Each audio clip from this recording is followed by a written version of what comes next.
机。我们看到第二缸有一只冒出来了。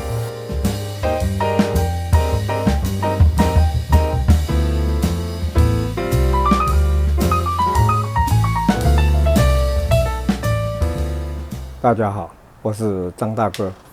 现在我们要进行的科目是这颗6缸分油盘，从新北市来的很漂亮的红色 R107-280SL 上面拆下来要整修的分油盘。那首先我们从它火星塞上面的燃烧状况，我们可以很明显的发现。它的第二缸是燃烧不完全哦，整个火星塞是黑色的哦，代表它供油过多。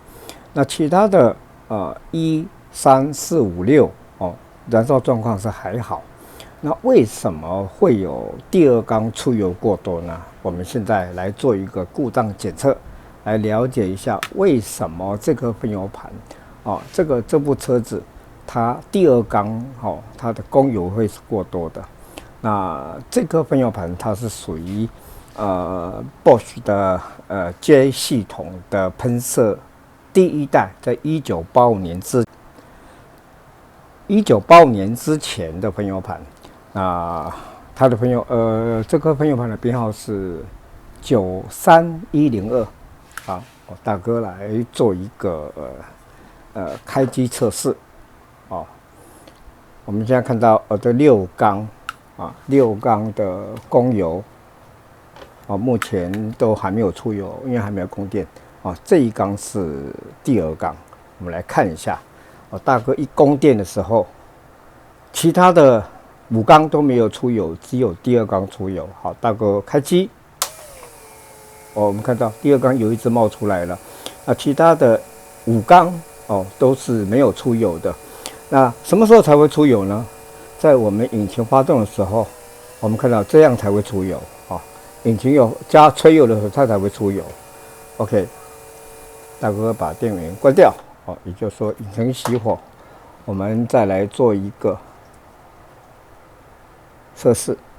OK， 因为第二缸的油太多了，大哥把每一缸的油全部擦掉。我们再注意看第二缸。好，大哥开机我们看到第二缸的油一直冒出来了其他5缸都没有出油。其他5缸是只有在我们引擎的怠速的时候，它才会有一点点出油。加油这样才是正常的。但是第二缸呢，它就会一直出油。那这个现象是什么造成的？大哥判断是膜片破损。我们再来做一次最后一次接着大哥就要来做整修的动作。好，开机，我们看到第二缸一直在冒油了，一直在冒油出来了，其他5缸都没有出油。好，所以这个现象造成我们第二缸它不断的供油。那这现象应该是什么？分油盘里面的膜片破掉了等大哥拆下来检修我们再来做一个详细的分析。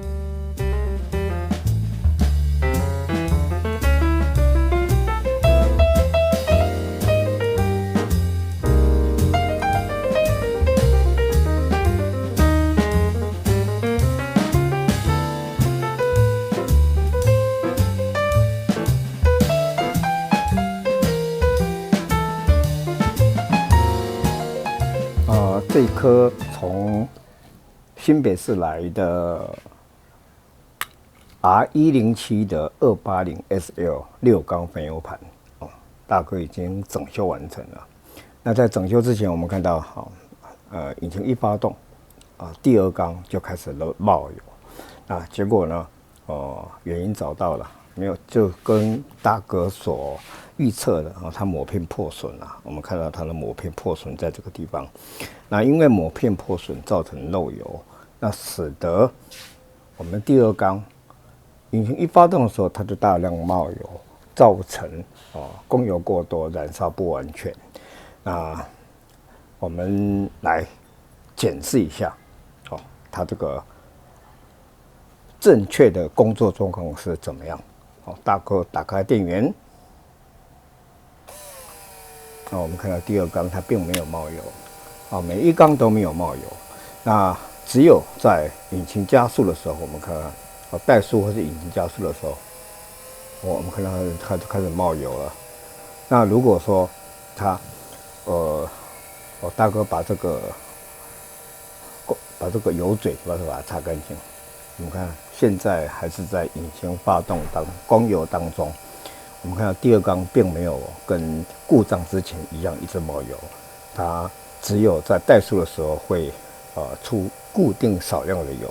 那如果加速的时候它才会出油。我们来看加速的时候 ，OK， 好，这第二缸并没有说在怠速的时候是大量出油。OK， 好，大哥把这个油嘴都擦干净。OK， 我们看到第二缸，这个第二缸并没有再冒油了，这个就是我们这个分油盘所碰到的这个状况。这颗从新北市来的，很漂亮的红色 R107 1982年的 R107 双门跑车280 SL 的6缸分油盘，大哥已经整修完成了。在整修之前，我们看到它的第二缸因为一直供油，使得它引擎根本怠速都非常不稳定。然后呢，验车也验不过，因为燃烧供油过多，燃烧不完全。那现在我们来做一个，大哥经过整修以后，它的1分钟全油门的出油量是不是很平均？是不是能够达到要求？也就行进当中的出油量。这颗分油盘的编号是93102。大哥来做个1分钟的全油门的流量测试。大哥打开电源，打开定时器，时间设定1分钟。好，开始。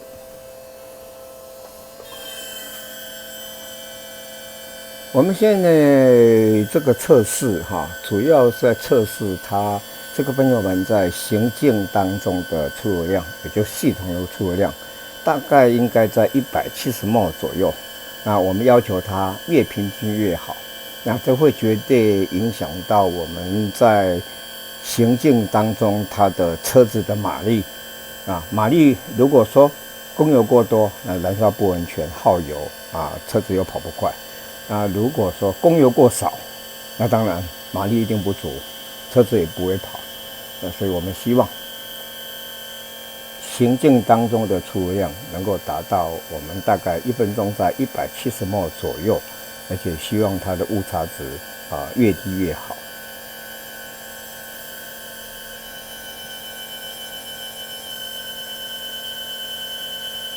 OK， 好，时间到，关闭电源。关闭定时器。画面上由右到左分别是1、2、3、4、5、6缸。第一缸170，第二缸170，第三缸175，第四缸175，第五缸180，第六缸170。厂方要求的误差是15%，我们看下来，它的误差应该在5%以内，成绩算是相当优秀。我们现在来看看这个加热阀。加热阀它主要就是来作为第一代机械喷射的冷车加动的功能。那如果经过30多年的使用，它如果故障的话，它就会使得它的加热阀压力不能改变，冷车跟热车压力不能改变，不能改变就没有办法达到冷车加冷的功能。这个加热阀大哥已经整修完成了。那我们来看看，目前大哥还没有加热状态，还没有插上那个插头供电，也就引擎还没有发动的时候，我们来看看它的冷车的压力是多少。OK， 好，大哥打开电源，现在目前我们看到它的压力大概在 1.5 公斤左右。这个是残压，因为引擎还没有发动。分油盘里面还保留着它一定量的残压。大哥打开电源，我们看到它油压更低了大概在1.2公斤左右。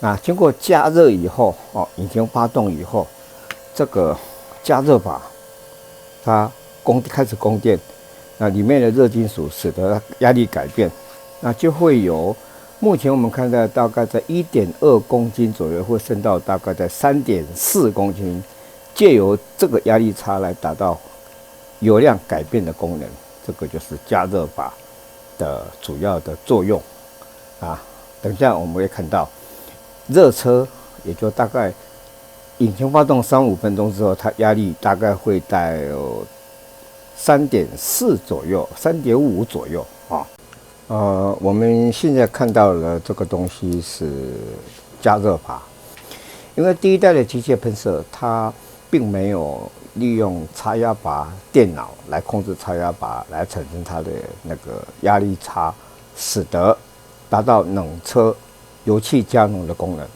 那第一代的机械喷射它是靠里面的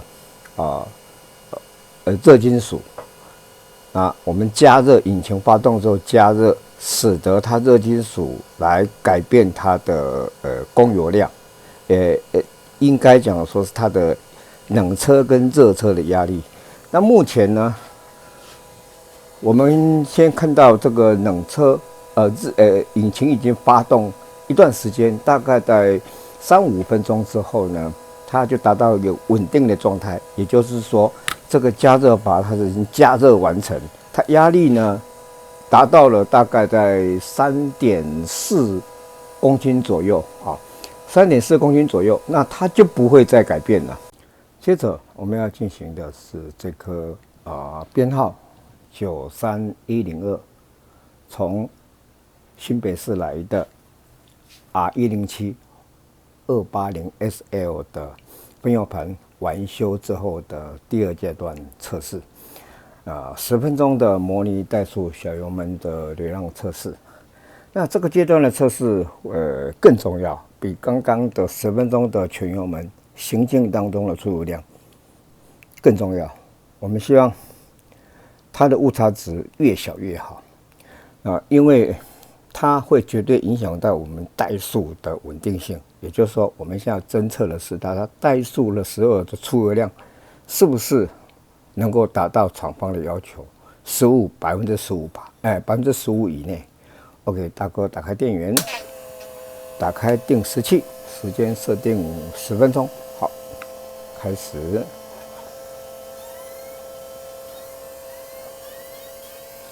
因为这个阶段的测试最主要的测试了解我们在分油盘在怠速的时候它的出油量由于时间的关系，我们等时间接近的时候再来看它的测试结果。目前我们进行的是这颗从新北市来的R107 280SL 的6缸分油盘，编号93102的完修后第2阶段测试，10分钟的模拟怠速小油门的流量测试。因为这个阶段的测试是代表我们在怠速的时候它的出油量每一缸是不是很平均，因为这会绝对影响到我们怠速的稳定性。OK， 好，时间到，关闭电源，关闭定时器。画面上由右到左分别是1、2、3、4、5、6缸，第一缸200，第2缸200，第3缸205，第4缸、第5缸、第6缸都是200。那厂方要求的误差是15%，我们这次看下来，它的误差是3%以内，应该0%，等于零误差了。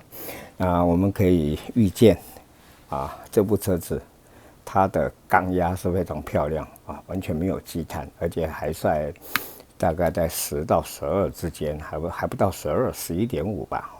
那这样子的缸压加上我们这样子的怠速的出油量它的稳定性绝对是可以期待了我们就等大哥把分油盘回装到引擎上面做引擎测试，然后再来做一个总体的包含底盘、避震器、刹车种种变速箱的所有的总体检的报告。好，大哥的报告到此结束，拜拜。